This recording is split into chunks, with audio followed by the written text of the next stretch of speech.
In today's video, I'm going to show you how to do a plaque like this using 4 different colors for the inlay. This turned out beautiful, and I want to show you exactly how to make this. The most challenging part of this whole entire project is I had a grand total of 5 days from start to finish to have these plaques finished and ready to deliver to the university. Doing epoxy inlays such as this is not only very rewarding and gratifying to see the results, but it's also a lot of fun to do, and quite frankly, it's not that difficult. Anyone with the CNC machine can duplicate these results. The sponsor of today's video is Resin. I'm using their cast-in resin to be able to complete this project. It features an almost bubble-free resin along with a long working time. To begin the project, I'm going to cut this oak material to size. Now this oak is a 1 by 12, and that means it's actually 11 1/4 inches, and I'm going to cut these 11 1/2 inches long. And of course I've got to start with squaring up the edge. It was not square. Oak is not the best choice of material, but it's what I had to work with. It's what the people wanted, so guess what? That's what I'm using. Keep in mind, oak is a very porous wood, and it has the tendency to want to really soak up the resin. So to be able to overcome that, you have to be able to really seal the wood, and in all cases, you really can't do that, especially when you only have 5 days to complete the entire project. The drying time is a large factor in not only sealing the wood, but also dealing with the drying time for the epoxy as well. To remove those little price labels, the best thing to do is just use a heat gun, heat it up just for a few seconds, and then they'll peel off. I'm using the vcarve Pro to be able to prepare the different layers to be able to carve on the CNC machine. I'm going to touch on this and show you how I did it step by step. In a companion video, I'm going to go into detail just using the vcarve Pro to show you exactly how I set up each of the 4 layers to be able to carve this. It all started with this graphic. And if you look at the graphic, you can see how the different layers begin to form. You have the white layer on the very back, then you have this black layer, and you have the green. And then on top of that, you'll have the yellow layer. So all these layers really stack on top of each other. And that's how I organized this project. So when I first got this logo, I had to do the trace bitmap, which is right over here. And I had to come in and actually clean up the image some because it was really kind of messed up. Now when you look at this, if you go into the Edit Nodes menu, and I click on this, you can see that there's a lot of nodes. But in the original, when I had it, there was nodes literally everywhere. And I had to come in and clean this up and get straight lines back in place. And I had to do that on each one of these. For an example, this one now, the L basically has the nodes at the various corners. But in the beginning, there was literally nodes everywhere. And for the most part, I could just delete the nodes and was able to clean it up. But what I did is actually set up each of these on separate layers. Now the first shape that I needed to cut was this flag. Now this is the guide-on flag, and it was in solid black. So by going up here and turning off all the different layers, I am left with just this. Now I carved this down 1/8 of an inch, and that gave me the pocket that I could pour the black into it. From there, it was time to start bringing in the different layers. The next layer that I brought in was the actual white layer. So let me turn that layer on. And this layer, I actually included the black claws. Originally, I had that separated out, but I ended up putting this black claws onto the layer with the white. What that allowed me to do is be able to carve into the white epoxy and be able to leave the black that was already poured. And that saved time, because why re-pour it when you already have the black there? Once that was done, it's time to be able to pour the green. So the green layer, let me turn the green layer on, and it goes right into where the white is. And if I turn off the white layer, you can see that's the only thing that's going to color, and that's going to be a solid green color.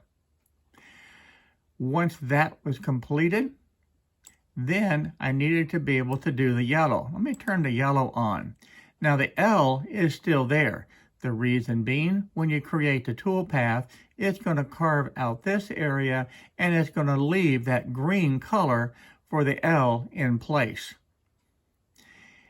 And if I go over to the toolpath menu, and if I look at just the yellow toolpath, you can see how that's going to carve, and it's going to leave the L standing, and the L, of course, is already green. So just by a little bit of a thought process, you can think these scenarios out and get the different colors that you need. Because if I turn the yellow off and turn on the green, you can see how the green would cut out the whole entire pocket. You pour the green, and you have an 1/8 inch deep pocket. Once that is poured, then you're back with a level surface again. And then you carve out the color for the yellow. And that works out real well. That way your green's already in place for the S and the U. The L is there because you poured it at the same time. And really the only thing you're cutting away is this little small area. You can fill this in with the yellow epoxy. I'm creating a pocket that represents the guidon flag, and this will hold the first color, which is black. I'm carving this down 1/8 of an inch. That should give me plenty of room to be able to have the epoxy in without wasting a lot of epoxy and still keep the plaques flat. I'm using 2 CNC machines at the same time. This Inventables X-Carve is doing the keyhole slot on the back of the project, and the CNC for New Carve is in the process of cutting out the pocket to be able to pour the guidon flag. As those boards were coming off the CNC machine, I decided to take it over to the router table and put the roundover on each of the plaques, and that way all of the mill work would be done before I ever started the first pour. I think the roundover is going to give a nice effect to these plaques. This shellac mixture is the same mixture that I use for my pin turning. As it turns out, this was the only shellac that I had in the shop that was left, and this still will seal the wood and it will dry very, very quickly. And all you need is a paper towel to be able to spread it around and get it in all of the crevices, especially the edges, so that that epoxy does not bleed into the pores of the wood.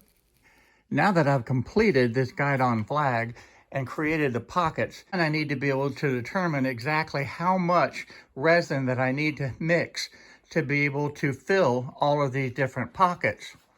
Now the resin that we're going to be using today is from Let's Resin. Now this is epoxy resin. The one on the left is a 1x1 volume that we're going to be using, and it's bubble free, crystal clear, self-leveling formula, and mold friendly, meaning it should pop out of the molds. Now in our case, we're not going to need it to pop out. We want it to stick and stay into the wood. And the other one is a 2-to-1 mixture, and it's for your deep pours. Now today, I'm just going to be using the one on the left. This is a 1-to-1 ratio to be able to mix the resin, and we'll throw in the black color.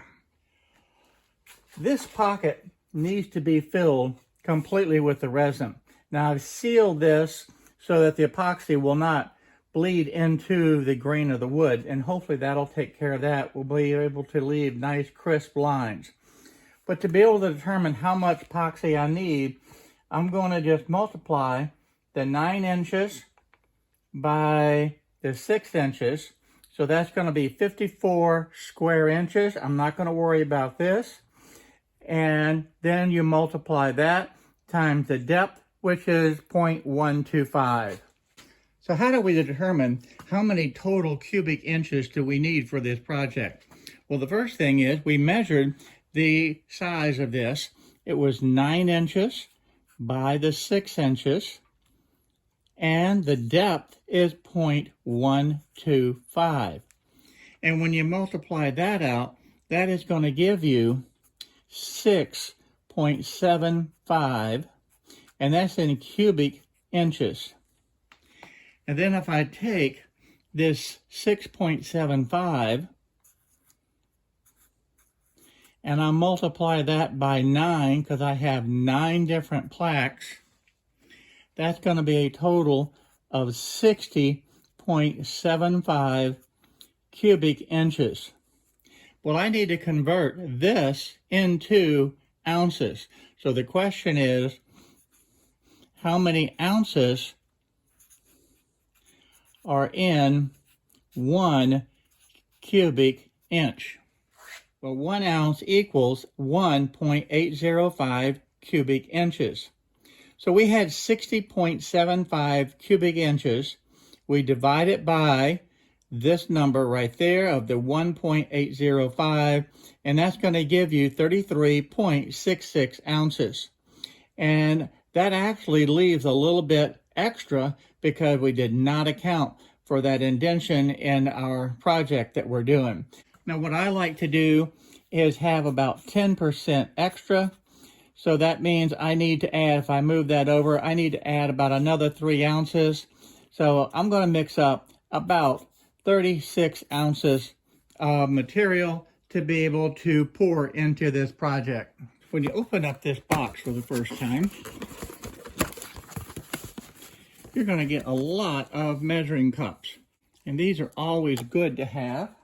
Now this is an 8-ounce cup. This is still a real good cup to be able to have to be able to measure the different products. Now in here also, we have some different glitter that you can add to different projects. And we have some colors. We'll definitely be using these for this project. And we have an ocean white. We have some mica colors. Looks like there's about, or looks like 6 different mica colors. And we have some other little smaller cups that we can use to actually pour with. So that's really nice to be able to do small projects. You can put the resin in a small project and be able to have this little cup right here to be able to pour it out. Really nice. You have the pump to be able to get the right amount pumped out. And of course you have 2 of the pumps. And let's get the resin out. This is the casting resin.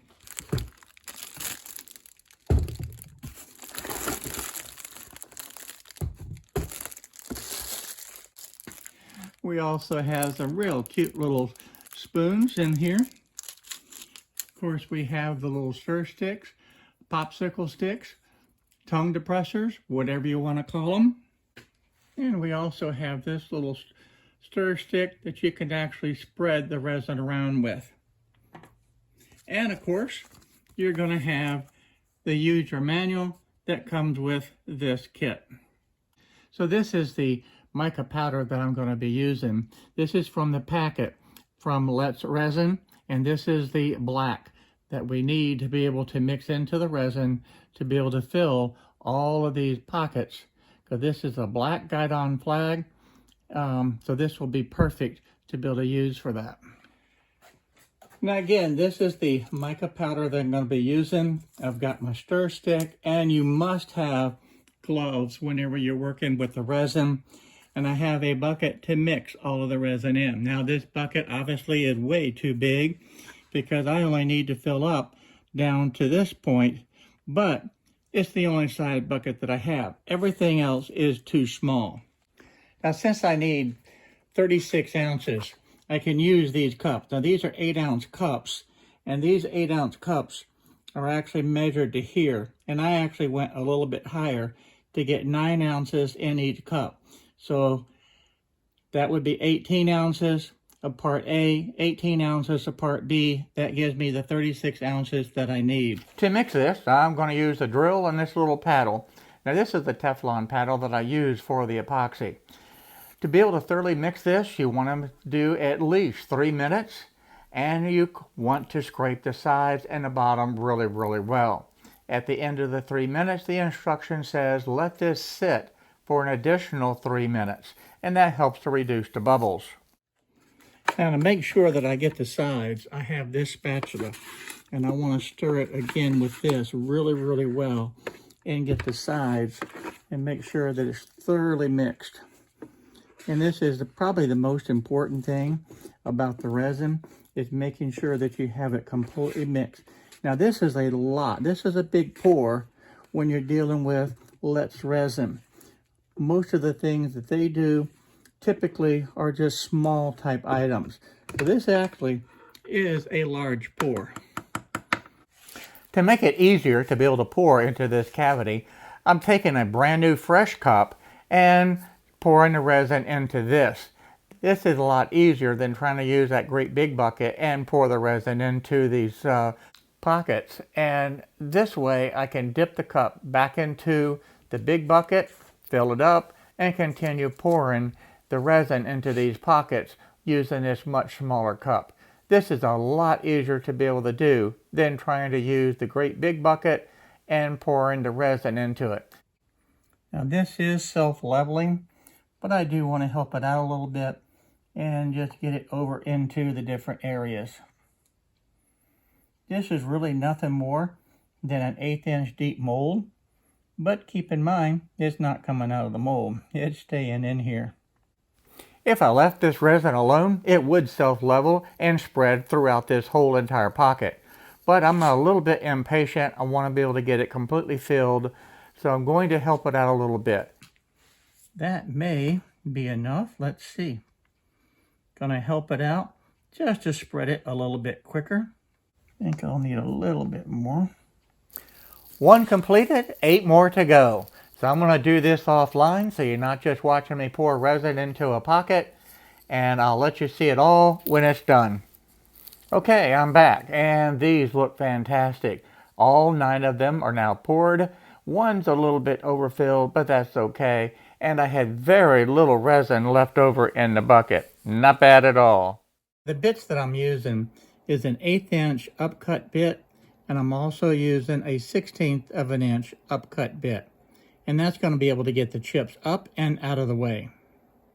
I turned on the white layer in the computer, created the G-code, and sent this over to the machine. I'm starting out with the clearing pass with the 1/8 inch upcut bit, and you can clearly see how the chips are being lifted up and out of the way, and is creating nice big chips. Once the clearing bit is finished, I put in the 1/16 of an inch upcut bit and starting the details. This is cutting in the claws, and it's cutting all the way around the entire perimeter of this pocket to be able to get some nice fine detail. Now, this is carving at full speed. I am not changing the speed at all. This is soft material, so it's very easily to be able to cut. Now, one of the things that I did decide to do is do 2 passes, just to make sure that I did not have any chipping out of this epoxy resin. 2 passes seemed to work real well. Yes, I could have probably done it in 1 pass. It's all finished, and look at the detail. Nice, sharp, crisp lines. Created a perfect pocket, and now I'm ready to pour the white into this area. All of the carving now is done for the second color, the white. And at this point, I calculated how much resin I'm going to need based on the exact same formula that I did yesterday. And the end result is I'm going to need just over 10 ounces of resin to be able to fill the pockets on all 9 of these plaques. Well, it's time to grab the Let's Resin and get started mixing. When I'm mixing the resin, I'll always pour in part A and part B. Once I have the measurements weighed out exactly where I need it, and I need just over the 5 ounces of each, both A and B parts. Then I'll take this cup and pour all of that material in there and thoroughly mix, and I'll add my color. Now, in the package that I got from the Let's Resin company, they provided the white resin. Now, I already have a bottle of this from Illuminate that's already opened. So rather than open a brand new bottle, I'm just going to use this white pigment from the Illuminate company. Both will work, and they'll do just fine in this resin. Now at this point I've poured part A and part B, and you can see that they're exactly 5.5 ounces. I wanted to give just a little bit of extra product, and that's an even mixture. That's what I'm looking for. I've been stirring this now for 3 minutes. It's time now to set it down and let it sit and rest for 3 minutes. This actually does help to be able to reduce the bubbles, and that's one of the features of the Let's Resin. It is virtually bubble free. Also, remember that you have a 40-minute working time. So this 3 minutes to be able to sit and wait is not a big deal. The idea behind this is to pour the resin slow with a very small stream of resin coming out of the cup. This also helps to be able to reduce any bubbles that are still left in the resin. It does not matter if you go outside the lines. If you overfill this pocket a little bit and you go outside the lines, not a big deal. Just go ahead and get all of this area covered, filled, and if you overfill it a little bit, so much the better. It's not going to hurt a thing. I actually like overfilling the pocket just a little bit because you will get just a little bit of shrinkage. And if that shrinkage causes it to be below the finished level, that's not a good thing. Okay, all 9 of these now are finished. I've poured all of the white resin in it. And I did have just a few bubbles, not very many, but I used the torch to be able to pop those bubbles. And you can see up close now, there are no bubbles at all. This looks very good. Yes, I did want it overfilled. It's going to make being able to finish this a whole lot easier. To be successful at being able to do the epoxy inlays is really just a matter of breaking down the process into the different colors, deciding which one needs to be poured first, and then layer on top of that. Once you have that process down, it actually becomes fairly easy to be able to do. I just finished cutting this layer now, and this is going to be the green epoxy that's going to go into this area. Now you can see we started off with the black that filled in the entire pocket, and then I filled in with the white layer, and now I cut out for the green. So you literally build one layer on top of the other, and yes, I overfilled it. Now I do run 2 passes. This pass is the clearing pass, and I used an 1/8 inch upcut bit to be able to get the chips up and out of the way. Next I'll run the 1/16 of an inch upcut bit to be able to clean up all the edges and get the sharp corners. This is being cut in real time. I am not slowing down or speeding up the video. This shows exactly the process that's going through to cut and get those sharp edges on the outside of this pocket with the 1/16 of an inch upcut bit. So you've got nice crisp details. That is going to look really good poured in the green. I do inspect each one as they come off the CNC machine to make sure that everything looks perfect. Now this is the resin dye that I'm using. It's a green, and it is by the Let's Resin. I'm going to add just a drop or two. It really does not take a lot.